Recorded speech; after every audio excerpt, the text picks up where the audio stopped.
মমতা ব্যানার্জি এই মুহূর্তে বাংলার মুসলমানকে কি করতে পারে? টেনশন আতঙ্ক মুক্ত করতে পারে। মমতা ব্যানার্জির ঘোষণা করা দরকার যে আগে সমাধান হবে, পরে নির্বাচন হবে। তাহলে নির্বাচন কমিশনে কিন্তু চাপে পড়ে যাবে। কারণ আমরাও তো সাথ দেবো, বাংলার অভিযোগগুলিতে মানুষ সাথ দেবে। সিপিএমও দিতে বাধ্য, কংগ্রেসও দিতে বাধ্য। একমাত্র আমার মনে হয় বিজেপি ছাড়া দ্বিতীয় কেউ মমতা ব্যানার্জির এই ডাকের বাইরে যাবে না। তাহলে মমতা ব্যানার্জির উচিত হবে ডাক দেওয়া। তারপরেও যদি নির্বাচন ঘোষণা করে দেয়, ভোট বয়কটের ডাক আগে মমতা ব্যানার্জি দেবে যে এই নির্বাচন আমি কন্টেস্ট করব না। আমি আপনাদের কথা দিয়ে যাচ্ছি, আমরা মূল্যবোধের রাজনীতি করি, মানুষের ভালোর জন্য রাজনীতি করি, মানুষকে আতঙ্ক মুক্ত করার জন্য রাজনীতি করি।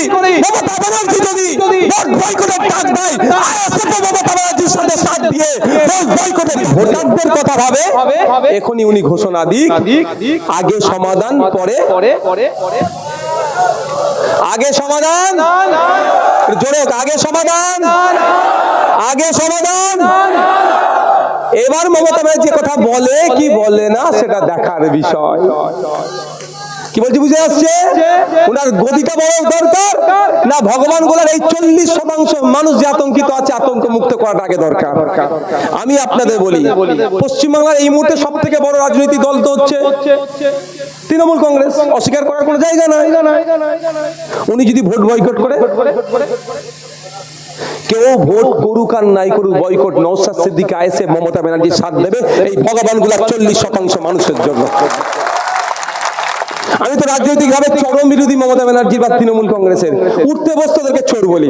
পঞ্চায়েতের মেম্বার থেকে একদম রাজ্যের মন্ত্রী পর্যন্ত অধিকাংশ চোর, একথা বলি তো।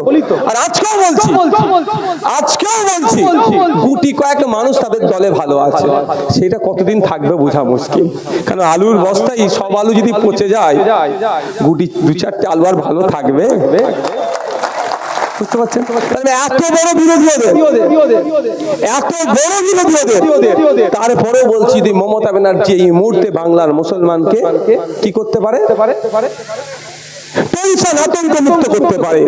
মমতা ব্যানার্জির ঘোষণা করা দরকার যে আগে সমাধান হবে, পরে নির্বাচন হবে। তাহলে নির্বাচন কমিশনে কিন্তু চাপে পড়ে যাবে। কারণ আমরাও তো সাথ দেবো, বাংলার অভিযোগগুলিতে মানুষ সাথ দেবে। সিপিএমও দিতে বাধ্য, কংগ্রেসও দিতে বাধ্য। একমাত্র আমার মনে হয় বিজেপি ছাড়া দ্বিতীয় কেউ মমতা ব্যানার্জির এই ডাকের বাইরে যাবে না। তাহলে মমতা ব্যানার্জির উচিত হবে ডাক দেওয়া। তারপরেও যদি নির্বাচন ঘোষণা করে দেয়, ভোট বয়কটের ডাক আগে মমতা ব্যানার্জি দেবে যে এই নির্বাচন আমি কন্টেস্ট করব না। আমি আপনাদের কথা দিয়ে যাচ্ছি, আমরা মূল্যবোধের রাজনীতি করি, মানুষের ভালোর জন্য রাজনীতি করি, মানুষকে আতঙ্ক মুক্ত করার জন্য রাজনীতি করি। মমতা ব্যানার্জি যদি ভোট বয়কটের ডাক দেয়, আইএসএফ মমতা ব্যানার্জির সাথে সাথ দিয়ে ভোট বয়কটের ডাক দেবে। এই দেখুন ক্যামেরা হচ্ছে, এত মানুষ। ওই ডবল চাকরির গল্প আমি শোনাবো না, যেটা করতে পারবো সেটা বলবো। তাহলে এখন কাজ কি হবে? আতঙ্কে রাখবার নাম হচ্ছে বিজেপি তৃণমূল, আর আতঙ্ক মুক্ত করার নাম হচ্ছে, বুঝতে পারছেন? আমার কাছে সলিউশন আছে। আমি ফরম্যাটটা তৈরি করে দিতে পারবো। আমার এখন অত ক্ষমতা হয়ে ওঠেনি। যদি আমার অত ক্ষমতা হয়ে উঠতো, তাহলে মমতা ব্যানার্জি ভোট বয়কট করুক, আগে নির্বাচন পরে সমাধান, আওয়াজ তুলুক না বলে এখান থেকে আমরা ঘোষণা দিতাম যে আমরা এইগুলো করবো। হয়নি। আগামী দিনে আপনারা সাথ দিলে সেই জায়গায় যদি আমরা পৌঁছাই, করবো কি যতটুকু ক্ষমতা আছে সঠিক বলার, ব্যাখ্যা করে দেওয়ার জায়গায় আপনাদের কাছে যাচ্ছি। তাহলে সমাধানের একটা রাস্তা বললাম।